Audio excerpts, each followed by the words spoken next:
Ei, Boa João. tarde, Elaine. Tudo bem? Ei, tudo bem? Só ajeitar aqui, peraí.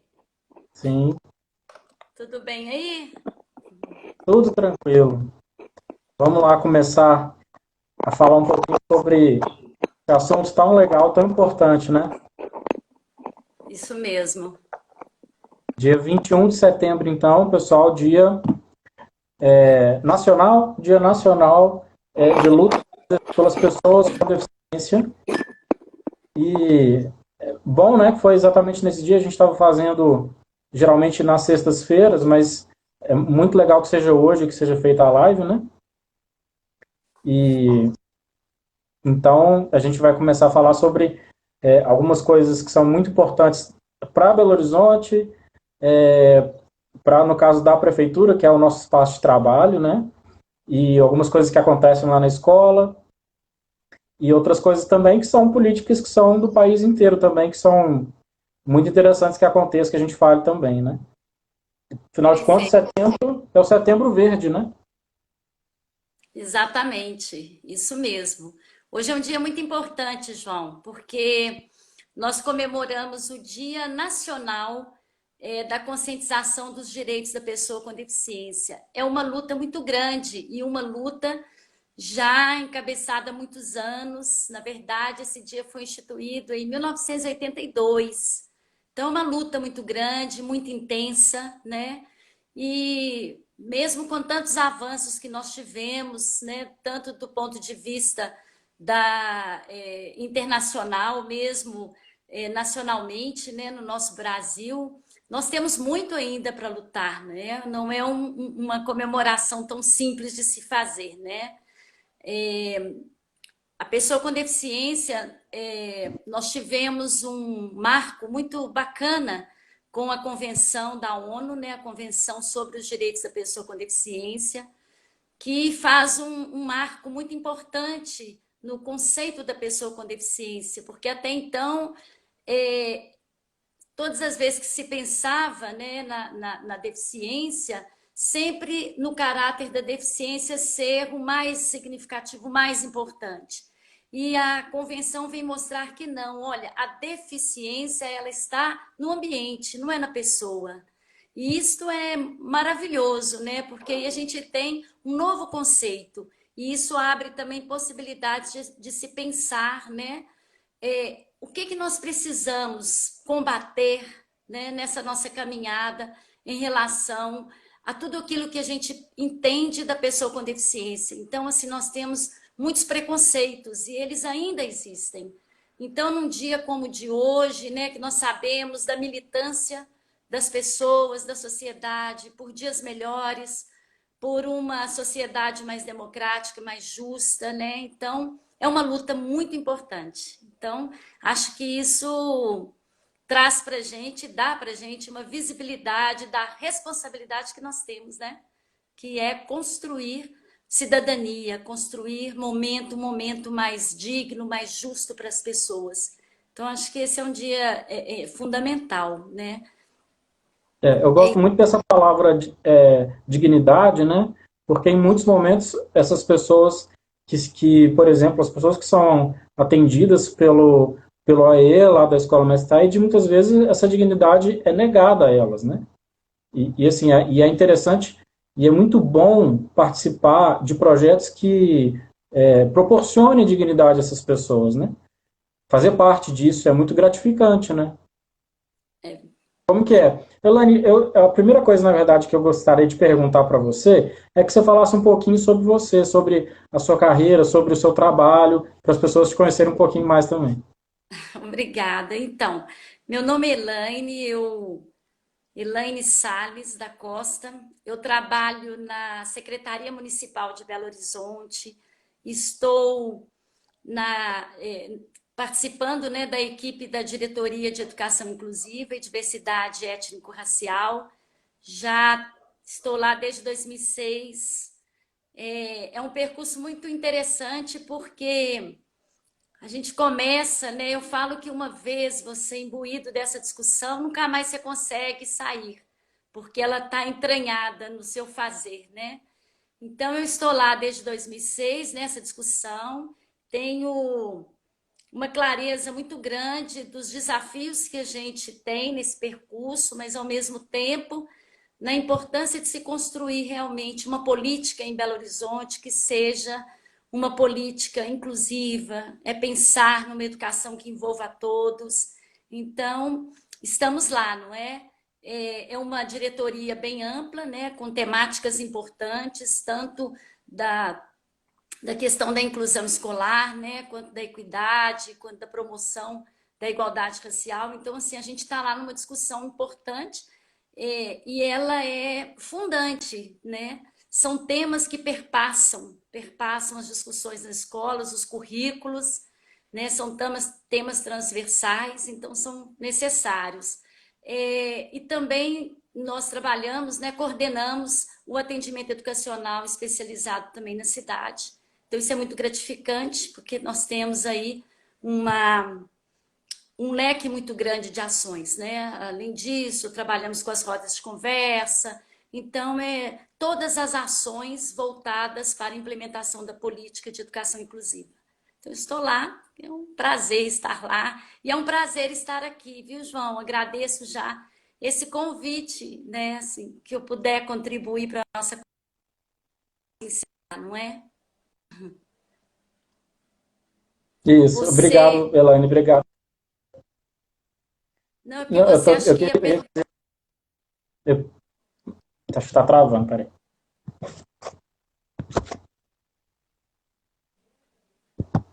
Voltou. Diga. Não, porque você acha que estava me perguntando sobre o serviço, sobre o Isso. AE? Como que é feito o atendimento para cada escola?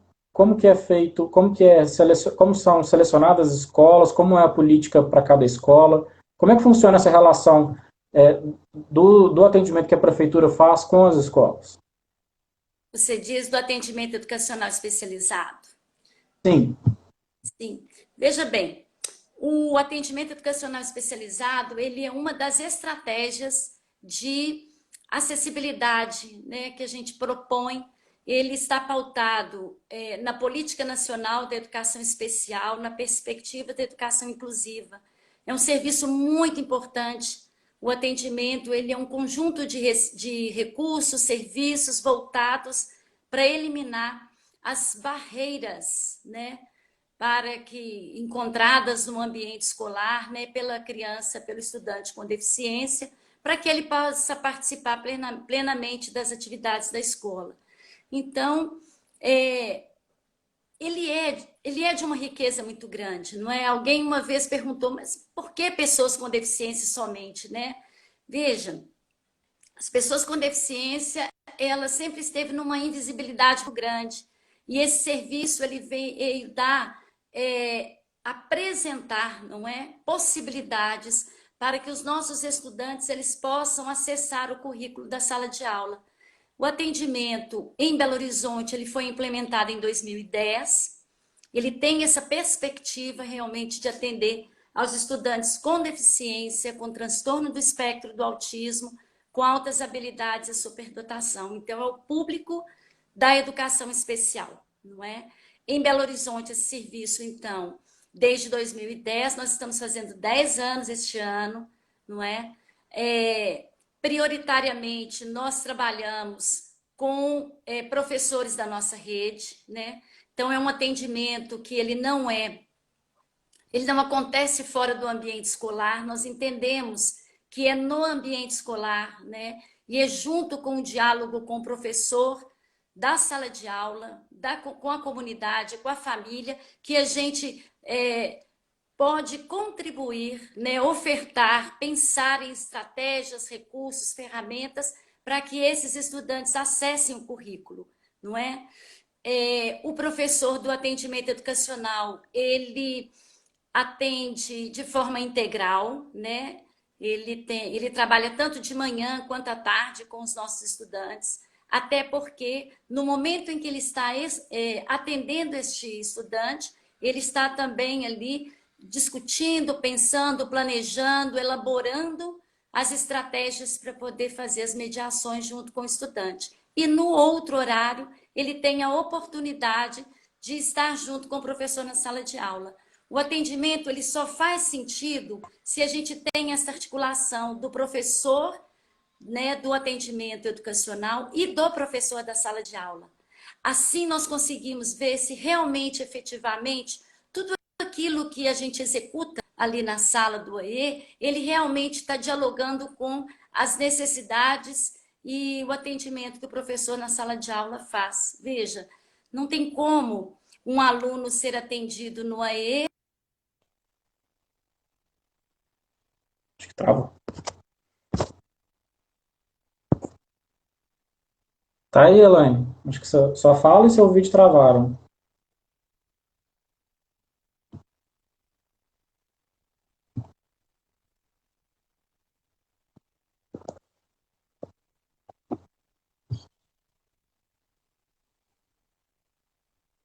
Agora tá voltando.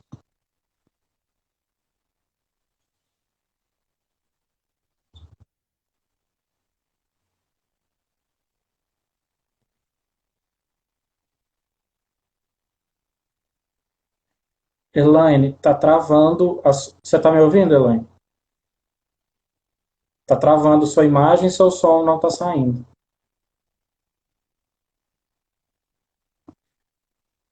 Por algum motivo, o seu som não tá saindo.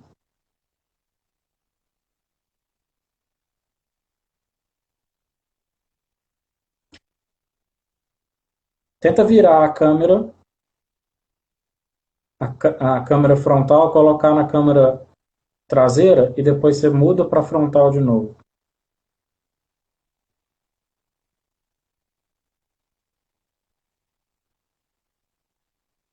Vocês estão me ouvindo, gente? Estão me vendo, me ouvindo?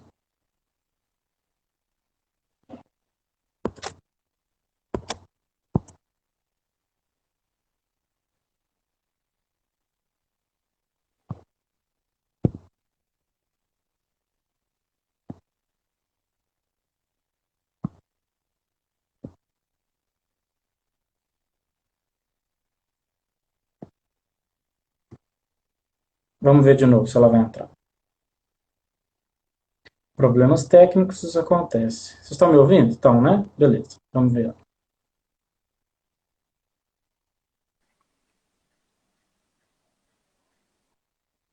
Oi, Elaine, vê se está saindo agora. Não, está sem áudio ainda.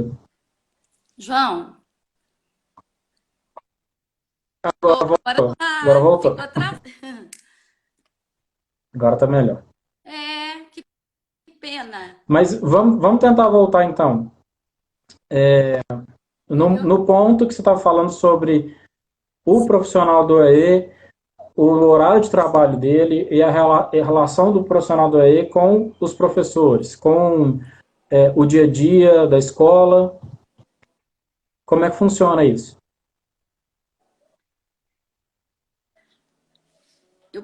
Travou de novo aqui, João. Vamos lá. Eu estava dizendo que o atendimento educacional especializado ele é importantíssimo exatamente em estabelecer o diálogo entre o professor da sala do AE, do serviço, e do professor da sala de aula comum. Isso é importantíssimo, até porque quando o professor do AE ele pensa e pinça do serviço da educação especial, algum recurso específico para atender este aluno, é preciso conversar com o professor na sala para que este recurso seja utilizado tanto na sala do AE quanto na sala de aula, não é? Porque senão a gente não consegue acessá-lo, sabe? Seu áudio está falhando, sua conexão. Elaine, vamos ver se. Aí, ó. Vou ver se vai melhorar agora. Quando a gente tem um retorno por parte de um desenvolvimento do aluno. Está me ouvindo, Elaine? Eu estou. Tá. Quando a gente tem retornos por parte do aluno, do desenvolvimento do aluno, então é aí que a gente consegue ver o trabalho do profissional do AE sendo executado. Como é que você vê isso? Como é que a gente pode avaliar o desenvolvimento de um estudante com deficiência e como é que a gente pode avaliar o trabalho de um profissional do AE?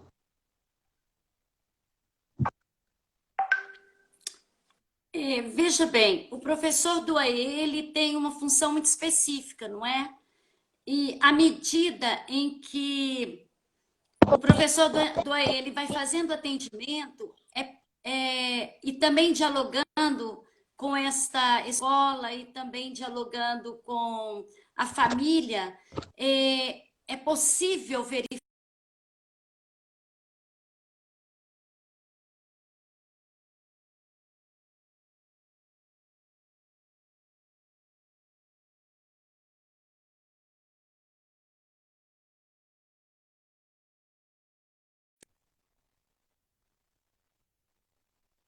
junto com os profissionais que atendem esse aluno no campo da saúde, ele vai fazer a observação e a escuta junto com a família, então é desenvolvido um plano de atendimento muito específico, não é?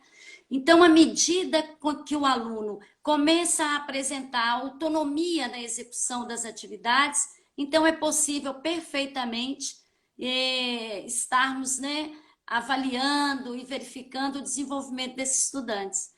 Então, é um desenvolvimento que ele é experimentado diariamente, porque é quando o aluno ele vai demonstrando o desenvolvimento dele ali, não é? Tá travando, Está João? travando, as pessoas estão escrevendo que está travando. Você está me vendo e me ouvindo bem? Oh, que pena. A minha fala que tá, porque... Oh, que pena. Vamos ver como é que está agora. Agora Voltou? está melhor um pouco. Voltou. Então, vamos lá. Vou voltando aqui. A gente volta e fala rapidinho, né? Eu quero dizer que estudante na sala de aula vai vendo se os recursos, se as intenções apontadas lá na sala do AE, elas estão em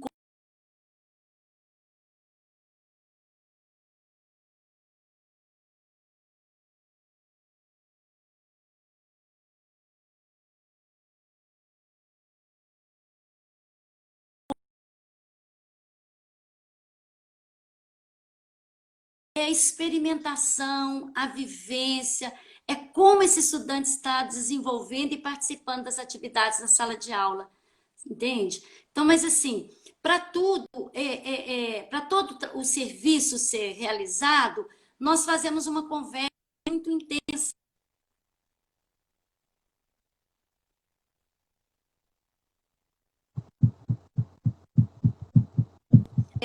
identificando quais são as barreiras que estão apontadas lá para esse estudante na sala de aula, não é? Sim, é interessante falar isso porque a gente entra na prefeitura, quem entra para a escola entra, na maioria das vezes, como professor, e a gente então tem uma experiência inicial em sala de aula, que é uma experiência direta com esses estudantes, e que depois que a gente vai para a coordenação, a gente tem um outro tipo de experiência de realmente estar orientando algumas coisas, de fazer essa interação entre o professor e o estudante. Então a gente participa de todo o processo e ver que a evolução do estudante ao longo do ano é muito legal, né? Chegar no final do ano e ver que ele progrediu baseado em como ele entrou e como ele chegou no final do ano, é muito interessante isso. E, Elaine, uma coisa que eu queria que esclarecesse para o público em geral, para as pessoas leigas no assunto, né, que não são da área, assim, sobre algumas terminologias, sobre algumas maneiras da gente falar, da gente chamar, da gente tratar essas pessoas, como que a gente fala, às vezes a gente fala inclusão não é adequado, não é certo, e então a gente como é que a gente chama eles, trata essas pessoas, pessoas com deficiência. Queria que você falasse um pouquinho sobre isso.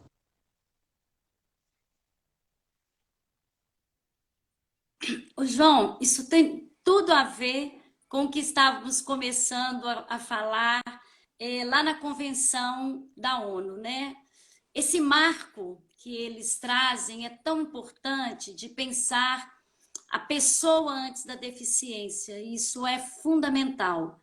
Muitas vezes a gente escuta assim, os alunos de inclusão, esses meninos de inclusão.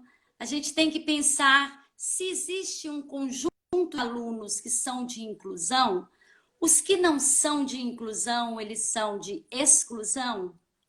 Nós precisamos aprender a considerar os nossos estudantes como um todo. Numa escola, não há um aluno de inclusão. Existe o aluno pertencente a esta escola. Então, na Escola Mestre Taide, nós não temos alunos de inclusão. Nós temos todo o conjunto de alunos da Escola Mestre Taide. Isso faz uma diferença tão grande. Às vezes as pessoas têm dificuldade de se referendar à pessoa com deficiência. Fica achando que é pejorativo dizer com deficiência, mas não é.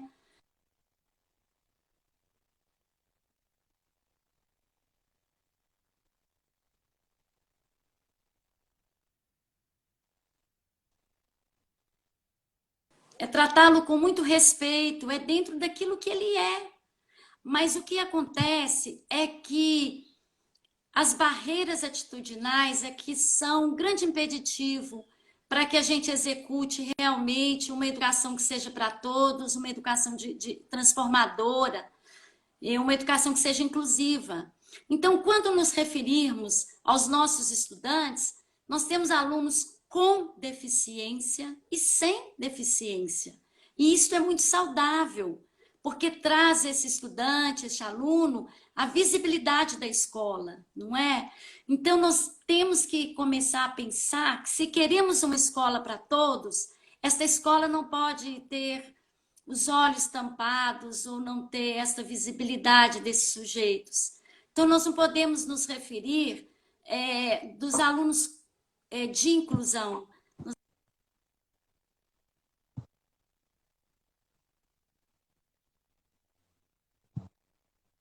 Travou. Tá me ouvindo, Elaine?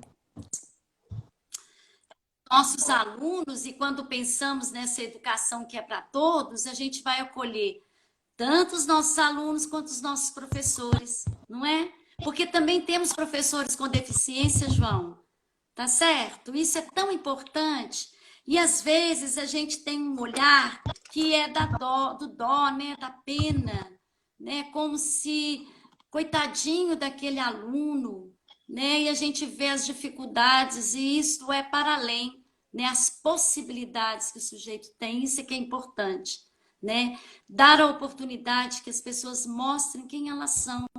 E às vezes isso é muito difícil, né? Na sala de aula, muitas vezes, não é? Aí a gente precisa da equipe de apoio, a gente precisa do AEE, a gente precisa de outras pessoas para poder ajudar a pensar. Mas nós precisamos aprender um pouco com o outro, né? E incluir é isso. Incluir é a gente colocar esses valores à frente, é a gente ceder, é a gente fazer escuta, é a gente acolher. Então, os nossos estudantes com deficiência, eles estão ali não por um favor, mas por um direito. Isso é cidadania. Então, isso é muito, muito importante. Então, quando a gente for se referir a eles, usar essa nomenclatura. Antes a gente usava muito portador, como se isso fosse portar. A deficiência não se porta, a deficiência está no sujeito. O que nós temos é que transferir estes olhares e ampliar um pouco mais, né, esse lugar do direito, né, do acolhimento. Isso que faz todo sentido, toda a diferença, né? Faz toda a diferença. A gente percebe isso como professores em sala de aula. A gente percebe, a gente tem essa percepção na evolução do estudante, na evolução enquanto pessoa, enquanto cidadão. e a possibilidade de a gente trabalhar no sentido de transformar essas pessoas, em transformar a vida delas, em oferecer possibilidades para elas, para que elas sejam pessoas de fato cidadãs e, né, com todas as possibilidades em que uma pessoa sem deficiência tem, e que a gente proporcionar isso para as pessoas com deficiência também, né? E aí tem como... É, Desculpa, diga, pode falar. não, só ia complementar, João, que é interessante que alguém perguntou aqui. Então, é errado falar especial? Olha, não é que é errado, é o correto mesmo, quando se dirigimos às pessoas, é pessoa com deficiência. Especial somos todos, não é? É, é igual dizer sobre necessidades especiais, né? Eu também tenho. Então, todos nós temos, todos nós somos especiais e temos alguma necessidade. Mas quando nos dirigirmos à educação e à pessoa, nós vamos dizer pessoa com deficiência, ela está ali, ela tem um direito, ela tem...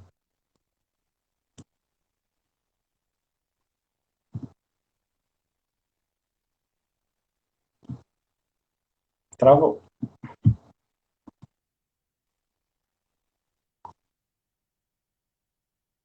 dando as pessoas e não as traz para o lugar do direito, não é? Sim. E sair dessas caixinhas, né, de ficar encontrando nomes e categorias e trazer elas para um mundo, um espaço que seja de todos. E a escola é esse espaço, né? Esse espaço de acolhimento. E quando a gente, enquanto professores, nós acolhemos essas pessoas, esses alunos chegam na escola, nós temos toda uma rotina, um dia a dia. E muitas vezes esse estudante com deficiência, o que ele precisa é ser escutado, né? Ele precisa de ter uma rotina de organização, de tentar fazer parte daquele estudo de alguma maneira e de brincar de todas as coisas que fazem parte da vida dele também, né? Fala um pouquinho dessa rotina que o estudante precisa de ter na escola. A minha percepção foi mais ou menos essa, assim. Veja bem, João, a inclusão do estudante com deficiência na sala de aula, ele é igual para todos os estudantes, ok? Pode ser que durante o percurso dele dentro do espaço escolar, na sala de aula, ele necessite de organização de rotina, ele necessite de um olhar diferenciado sobre estratégias, né, que possamos ajudá-los neste momento de organização, não é? Então, para alguns estudantes, e aí eu vou dizer que nem tanto para os estudantes com deficiência, que às vezes o estudante não tem deficiência, mas ele necessita, às vezes, de uma organização do tempo, de um tempo maior. Por exemplo, crianças com TDAH muitas vezes chegam na escola, se desorganizam com mais facilidade. Ele não tem uma deficiência, tá certo? Mas a gente pode fazer um acolhimento a ele, uma escuta maior, organizar um pouco esses tempos de trabalho dentro da sala de aula. Então, nem todos os estudantes com deficiência vão precisar dessa organização de rotina. Mas a rotina, ele garante que as pessoas estejam, que as pessoas consigam se organizar nesse ambiente de uma forma mais calma, mais tranquila, não é? Então, se a gente organiza, por exemplo, as tarefas do dia, o que nós vamos desenvolver durante aquele dia na sala de aula, nós damos para as pessoas, para esses estudantes, uma organização do pensamento, não é? Então, nós dizemos, olha, primeiro nós faremos isso, depois faremos aquilo. Então, garante que as pessoas...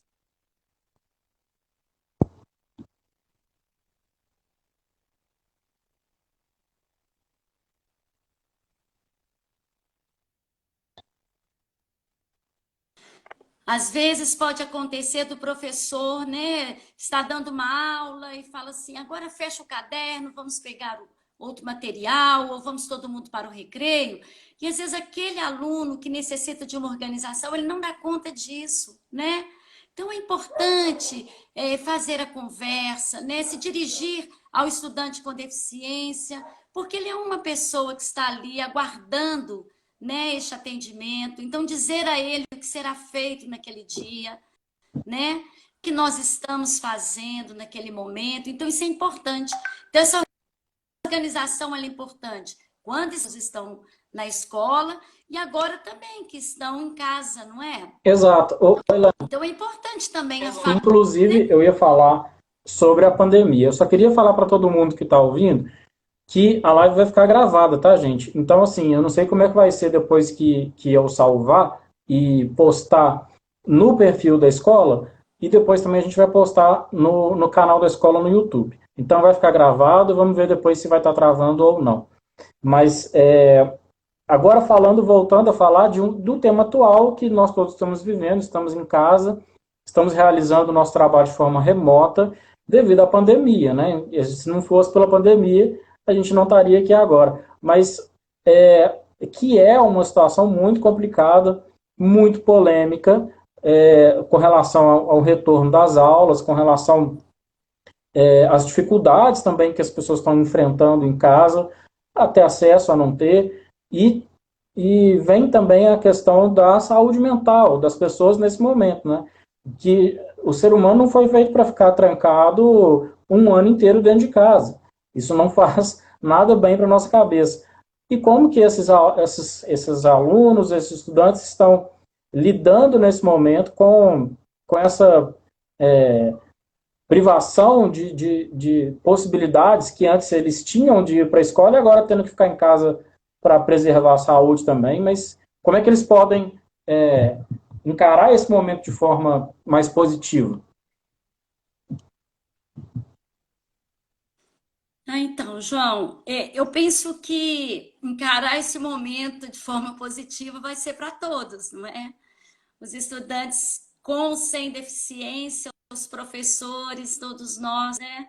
Para a gente lidar com esse momento de uma forma muito positiva e a gente estar muito atento, né? O que nós temos aí de objetivos nesse momento. Então, sim, as famílias de estudantes com deficiência podem estar se sentindo muito, né? Porque a escola é um ambiente importante, tá certo?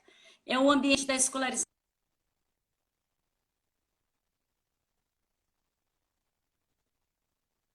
o dia todo, eles ficavam o dia todo, muitas vezes, na escola, né? Recebendo atendimento de manhã, à tarde, né?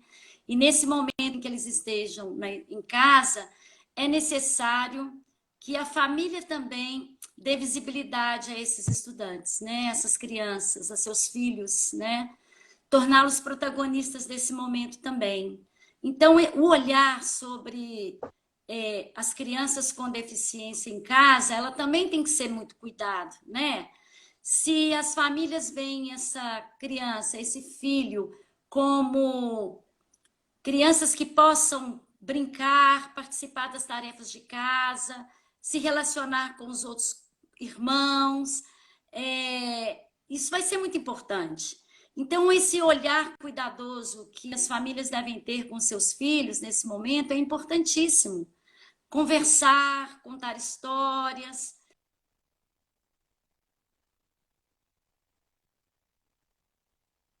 eles tenham possibilidades de vivenciar diferentes atividades dentro da casa, né? Experimentar outras histórias e outros contextos. Mas tudo depende muito do olhar que eu tenho sobre a deficiência e sobre essa criança.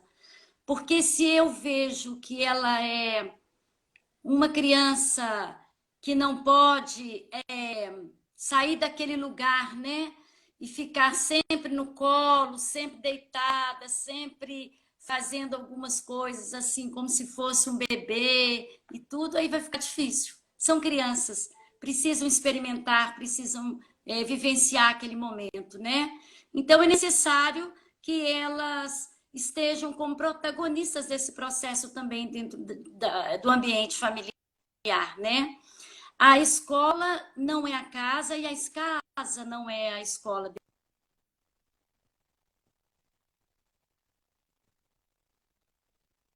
Para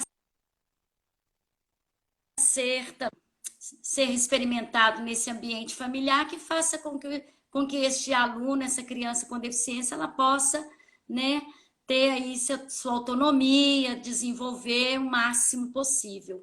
Então, às vezes, é o olhar que impede que a gente potencialize a participação, né, dessas crianças também nas atividades domésticas, não é? Por que que a criança com deficiência não pode, ao levantar, ajudar a arrumar a caminha, guardar os seus brinquedos, né? Não pode estar lá na cozinha ajudando a mamãe a fazer alguma coisa, não é? Não pode brincar com os outros irmãos, né? Não pode acessar um livrinho e também ficar vendo ali os desenhos, as fotos. Então, assim, a família vai precisar ajudar muito a organizar também esse.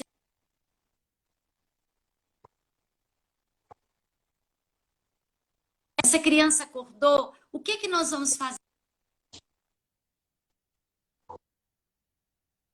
hoje? O que que vamos fazer depois desse café, né? Na hora que ela vai tomar o cafezinho, deixar a criança buscar, pegar, né? Em vez de dar aqui a comidinha na boca, não é? Então, criar rotina, fazer com que essa criança seja também autônoma naquele lugar. Então, esse olhar é o que pode ou não promover essa autonomia. De todo jeito, João, que eu acho que eu fico imaginando que para as famílias é um momento muito difícil, mas é também um momento de descobrir, de conhecer um pouco mais as possibilidades que existem, né, para além daquele momento, né? Senão o sofrimento é muito grande. Então a gente precisa acreditar, né? Acreditar que essa criança é possível, ela tem potências para aquilo. E no momento também que a escola pode estar encaminhando vídeos, Sim. não é? E está fazendo isso, né? A gente, a escola tá fazendo, tem um canal E a no YouTube, a gente tem muitas dicas de vídeos. família, Sim, diga, pode falar, desculpa. isso. E é importante potencializar esse momento, né? Fazer com que a criança também interaja com aquilo que a escola está produzindo. A escola está postando coisas maravilhosas no YouTube, acessar junto, mostrar para a criança que o vínculo está ali, né? Que a família e que a escola eles estão juntos nesse processo. Estão sofrendo, mas estão também entendendo de possibilidades. Acho que esse faz todo o diferencial. Então, a rotina é importante, fazer com que a criança seja protagonista desse momento, que ela interaja nesse ambiente, né? E daí a gente descobrir muito mais possibilidades do que impedimento. Alguém colocou aqui, é isso. A deficiência não é doença. Não é. Não é? Então, a gente tem muito mais possibilidades do que impedimentos. Eu acho que isso que é importante. A aprendizagem, ela se dá diariamente, né, numa construção.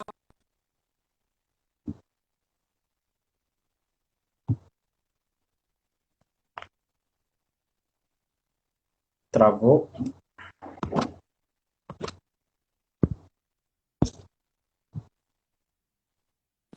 Voltou aí, Estou ouvindo só a João. voz, mas o áudio, o vídeo está travado. Agora está voltando.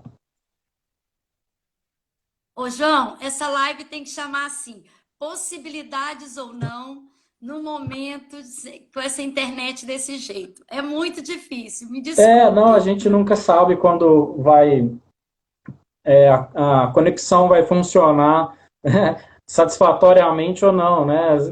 Varia aí do que está acontecendo na rede das operadoras aí. Mas vamos tentar seguir em frente, começar a caminhar aqui para o fim. Eu queria fazer um paralelo aqui com o que todo mundo está vivendo nesse momento, né? Que é um momento de recolhimento, que é um momento que por mais que esteja, a prefeitura e os outros órgãos aí estão promovendo aí uma abertura de comércio, né, de alguns bares, de algumas outras atividades que, que funcionam na cidade. Eu acho que ainda nós estamos vivendo assim um momento ainda perigoso da pandemia e ainda é um momento de que não custa ficar em casa. Eu acho que a gente sair para o essencial e tudo. E é esse momento de encontro com a gente mesmo, né? De querendo ou não, em algum momento você vai estar aí agora, de você fazer essa análise desse momento seu em casa, né? E assim, é, esse momento de encarar, de procurar um pouco mais do autoconhecimento. Às vezes é um momento em que os pais não ficavam muito com os filhos ficavam o dia inteiro na escola, mas agora podendo, tendo esse tempo em casa e podendo, às vezes, muitos pais em teletrabalho ficar mais com os filhos, é essa oportunidade, né? Então, assim, o que a gente pode aproveitar de oportunidade dessa convivência, não só para os alunos com deficiência, mas ampliando esse olhar aí para todos.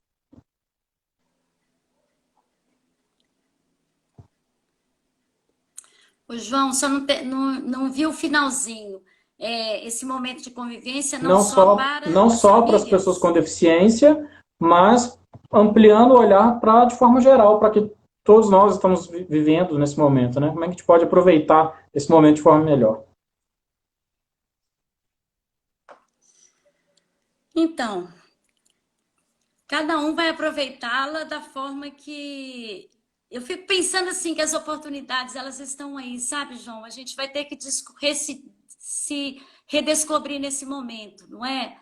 Como professora, por exemplo, eu tenho aproveitado muito para ver lives, para estudar, não é? Então, vocês que estão aí na escola têm uma oportunidade fundamental enquanto não voltam o atendimento presencial, de fazer se debruçar mesmo.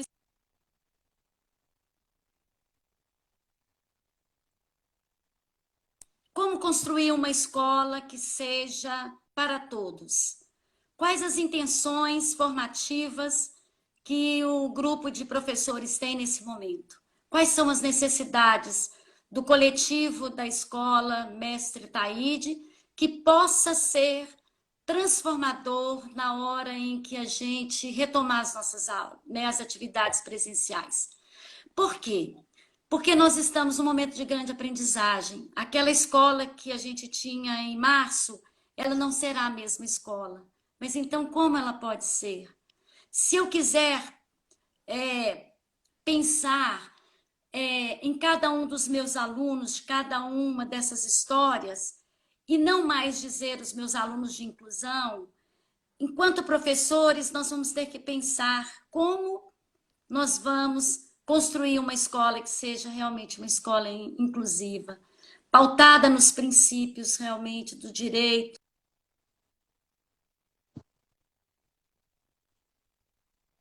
Eles fazerem a mesma reflexão, né? Como que neste momento nós podemos ajudar os nossos filhos dentro desse ambiente? Como que nós vamos construir junto com a escola esses laços tão diferenciados, não é verdade? Então, acho que para alunos com ou sem deficiência, é um momento que com certeza eles não devem estar entendendo muito, né? Então, nós que estamos com eles em casa, precisamos conversar, né? Fazer muita escuta, precisamos fazer as nossas também reflexões para além desse momento, né? Porque isso tudo é passageiro, João. Isso tudo é passageiro. Pode ser que a gente passe agora as dificuldades, as maiores, né? Mas não significa que a gente não vai sair desse momento mais crescidos e mais fortalecidos, não é verdade? Então, eu penso que é um momento que todos nós, educadores, famílias,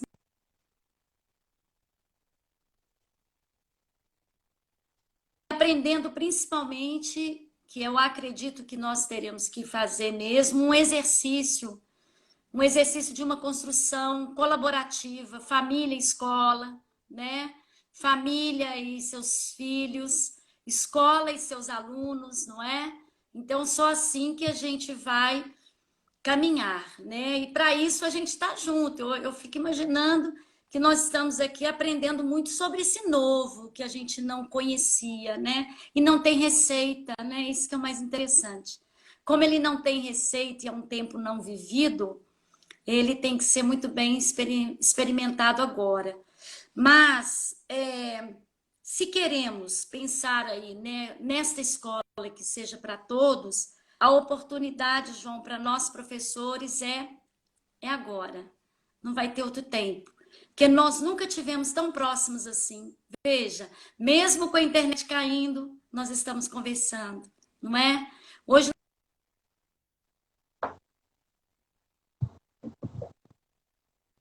terminar uma reunião e começar outra. A pergunta é: o que faremos neste momento e como poderemos fazer desse momento É, transformador, não é?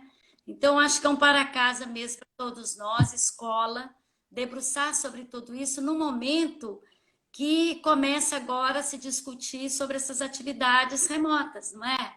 Como que esse currículo que está colocado, né, ele vai chegar para os nossos estudantes lá na casa deles, não é? Como transformar tudo isso, todo este currículo, num currículo que seja acessível, que vá dialogar com este momento ímpar na vida de todo mundo. Famílias que não têm recurso nenhum, né? Que não conseguem acessar nem mesmo um WhatsApp. Como que nós vamos chegar e, nele? Que escola é essa que nós vamos construir? Não é verdade? Que seja uma escola exato, diferente. oi, Elaine. E assim, só uma palavrinha final, que o nosso tempo está chegando no fim.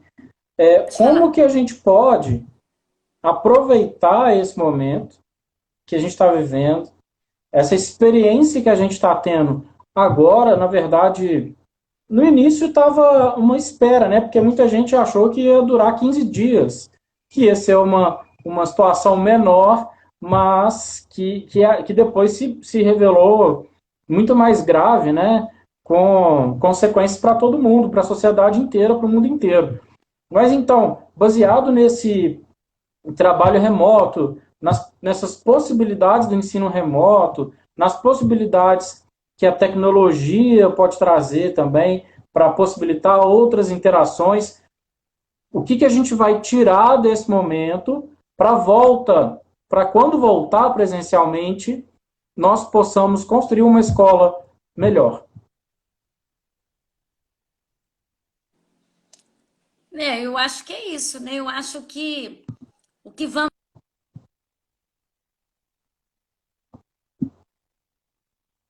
é a aprendizagem colaborativa.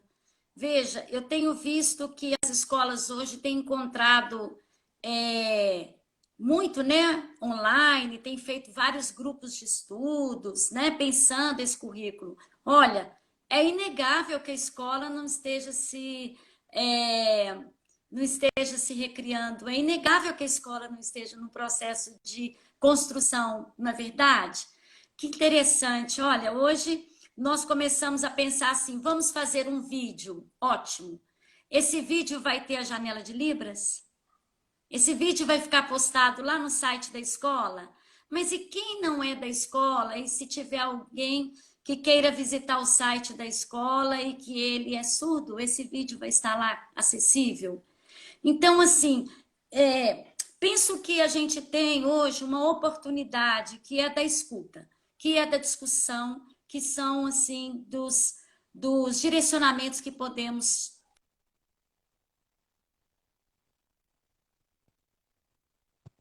A gente ter uma escola que realmente seja transformadora, uma escola que seja para valer, essa escola que a gente deseja, eu acho que esse que é o momento, sabe? Então, é fazer a escuta, como que essa família, o mapeamento socioeducacional, ele foi muito importante, ele ainda é muito importante. Quais as barreiras que estão lá no ambiente familiar para que a escola consiga acessar os seus estudantes? Quais as barreiras que estão colocadas nesse lugar? Porque a barreira atitudinal ela é muito séria, não é? E às vezes, até mesmo nós na escola, podemos pensar assim: vamos desenvolver as atividades, vamos mandar o material, mas não vai acessar todos. Bom, se não vai acessar todos, não é uma escola para todos. Eu sei que é um exercício muito difícil, mas é um exercício que nós vamos ter que debruçar sobre eles. E acho que a gente também nunca viveu esse momento com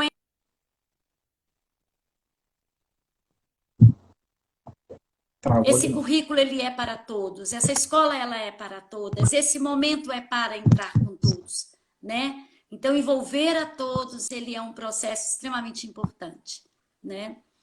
Eu acho que é um pouco isso, né? Eu fico imaginando que são os aprendizados, sabe, João? Não existe uma linha assim correta, porque nada é linear, mas tudo são processos de construção.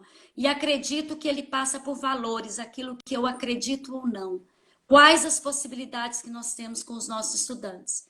E essa é uma pergunta que a família pode se fazer. Quais as possibilidades que o meu filho tem neste momento? Porque ele tem possibilidades. Então, essa é a pergunta para a família, uma pergunta para nós, professores, né? Quais as possibilidades dos nossos professores? Porque a educação inclusiva ele é para todos, é para acolher o nosso professor também. Isso mesmo. Né? Então, acho que esse que é o poder transformador. Elaine, eu queria te agradecer o seu tempo aqui com a gente. A gente está aproximando do fim, falta 5 minutos, e eu queria só falar um último recado aqui. Bom, primeiramente, eu gostaria de te convidar, já em nome da escola, para quando a gente voltar presencialmente, uma visita lá no Mestre Ataíde para a gente poder bater esse papo de forma presencial. Tenho certeza que todos vão adorar a sua presença lá, né? E depois dizer, pessoal, do sorteio do livro, que a gente não disse até agora, mas a gente vai fazer o sorteio de um livro. Na verdade, o sorteio vai ser feito amanhã, para dar esse tempo de vocês escreverem na postagem. Eu vou postar a live agora, lá no perfil da escola, aqui no perfil da escola, e quem escrever eu quero ganhar o livro nos comentários da postagem da live, então vai estar participando desse sorteio do livro. O livro é sobre como treinar o seu dragão. É um dos livros da coleção. Agora eu estou em dúvida aqui sobre qual o título específico, mas é da coleção Como Treinar Seu Dragão, e que a gente vai sortear, ok? É só escrever lá na postagem, eu quero ganhar o livro. Beleza? Elaine, algum recado final, alguma mensagem final para quem está te vendo, te ouvindo? O espaço é seu. Tá, eu queria primeiro começar pedindo muitas desculpas, porque a internet não ajuda muito, aí a gente acaba picando. É difícil também a gente rápido assim, mas a todas as pessoas o meu extremo respeito, carinho por todas as pessoas que militam na construção de uma escola que seja para todos. Não é fácil.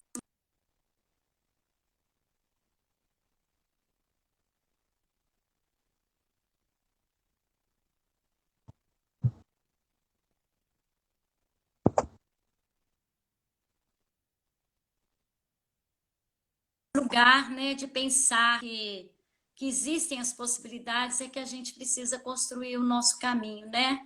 Então, eu agradeço o convite deste momento agora, agradeço o convite futuro que você já está aí repassando. Quero deixar o meu grande abraço a cada uma das pessoas que estão aí participando com a gente e dizer que todas as vezes que a gente fala sobre uma educação para todos, a gente precisa pensar naquilo que a gente acredita. E eu acredito muito, muito, que a gente só vai construir essa escola, João, quando a gente estiver muito agarrado. Sabe aquela história que ninguém larga a mão de ninguém? É isso. É nenhum a menos em nenhuma história. É que a nossa história seja uma história para todos, que a gente acolhe, abraça, respira e vive para todos. Então, quando os meus alunos, dos nossos estudantes da escola Mestre Taíde, que eles sejam todos muito bem-vindos, acolhidos, respeitados, e envolvidos por esse lugar, por esse ambiente de aprendizado. Eu acho que é um pouco isso, não é? Então, no mais, muito obrigada e desculpa realmente essa correria, mas a gente fica à disposição para conversarmos mais. João, que eu falei com você e quero dizer aqui que quando vai falar da educação, tudo, né? Então, é isso. Muito obrigada, viu? É transformar a nossa escola nessa escola das diferenças, na escola do lugar de cada um, né? Professores e alunos. Muito obrigada, viu, João? Um grande abraço aí e obrigada a todos os amigos aí. Maravilha, Elaine. Obrigado você pelo seu tempo. E duas coisas, né? A gente pode depois tentar fazer uma outra live que tenha uma conexão melhor, isso não impede a gente. E temos essa disponibilidade, temos esse tempo. E depois também presente na escola, né? Então, assim, que seja esse momento de aprendizado, que seja esse momento de ver o que dá certo, o que não dá, e que depois a gente possa construir um lugar de encontro lá na escola. Com certeza teremos essa oportunidade também. Obrigado a todos e até a próxima, então. Tchau. Obrigada, um abraço. Tchau.